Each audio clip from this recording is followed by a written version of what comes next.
If the sun's concentric journey above us is bound by the North Magnetic Pole here and its magnetic toroidal field, and this entire magnetic field is moving with the pole, then it is likely we have a situation of a changing climate as this process unfolds. All areas outside of our magnetic field will inevitably be frozen and dark due to the lack of sunlight. And this is consistent with what some of the scriptures have told us. I saw the great rivers, and I came to the great river, and to the great darkness, and went to the place where no flesh walks. I saw the mountains of the darkness of winter. This is your ice wall, and it's not a constant, fixed wall. It is continually melting and refreezing with the revolution of the pole over the course of a great year and each astronomical age. Do you now understand why they are terrified of the ice melting, of our Earth supposedly heating up, and why this demonic joke of a man wants to dim the sun? They are using natural climate change due to the rotation of the magnetic pole to justify a whole host of useless measures and money laundering. They are terrified because they are on the verge of losing all control of the narrative. We must save the precious Antarctica from melting, the last unspoiled place on Earth. But as you can see, there is no landmass for us to call Antarctica. It is a complete lie. When they refer to Antarctica, there is only the Antarctic Circle, and a lot of the footage at the so-called Antarctica could have been taken at any location around this circle. As you can also see, the landmasses of South America, New Zealand, and Australia all fall within close proximity to the outer edge of the greater world map, and would therefore be within close proximity to the foundations of the firmament itself. This is most likely the reason there is heavy military presence in these regions. The changing climate, the melting of the Antarctic Circle, is as natural as day and night. It is a macro process of the larger clock we live within.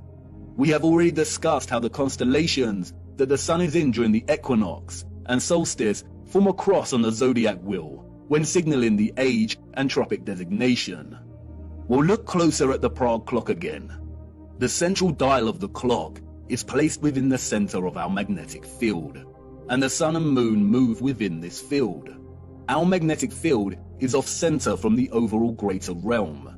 It isn't an even cross, but a true cross, or what is now referred to as a Latin cross or crucifix. We live within the crossbeam of the cross.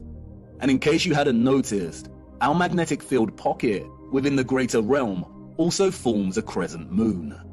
Not the type of crescent moon associated with the alchemical mercury and silver, but this kind of crescent moon. The same symbol that the controllers appropriated and redesignated to represent nobility. The cross and crescent are natural expressions inherent in the workings of the timepiece we live within. They are natural expressions of God's clock. And we got it wrong. Polaris is not situated 90 degrees above our North Magnetic Pole, in the region we call the Arctic, home to Greenland and Iceland. Polaris rests above the vortex at the center of the greater realm. And this is where the distinction between geographic cardinal directions and magnetic directions needs to be emphasized. When we travel across our known world, or the land within our toroidal magnetic field, we use a magnetic compass, and the magnetic pole is in the center. That's why when we travel from west to east, we go in a circle, and when we travel north, we go towards the center, and when traveling south, we move directly away from the center. However, there also exist geographic cardinal points. And what do the scriptures have to say about this? It's right there in Enoch's reference to the four quarters of the world. Our magnetic field, according to Enoch, lies in the geographic north of the greater realm. And the first quarter is called the east, because it is the first, and the second, the south, because the Most High will descend there, and the west quarter is named the diminished, and the fourth quarter, named the north, is divided into three parts. First of them is for the dwelling of men. The second contains seas of water, the abysses and forests and rivers, and darkness and clouds. And the third part, the garden of righteousness. The vortex is in the center of the realm, or what is more appropriately termed true north.